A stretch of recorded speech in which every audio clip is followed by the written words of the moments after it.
Video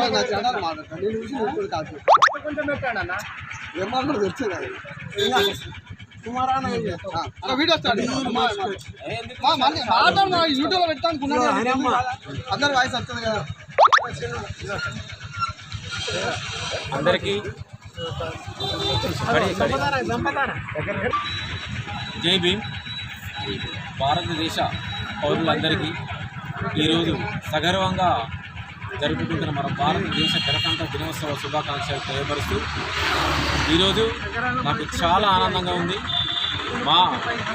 మా మిత్రుడు మందమరిలో సాయిబాబా గుడి ముందు ఉన్న కాశీపేట స్వామికి మొన్న ఇటీవల ఒక అవార్డు దక్కింది. ఏంటంటే ఉత్తమ నటుడుగా యూట్యూబ్ ఉత్తమ నటుడుగా చాలా గొప్ప అవార్డు దక్కించుకున్నాడు. దానికి మందమరి పౌరునిగా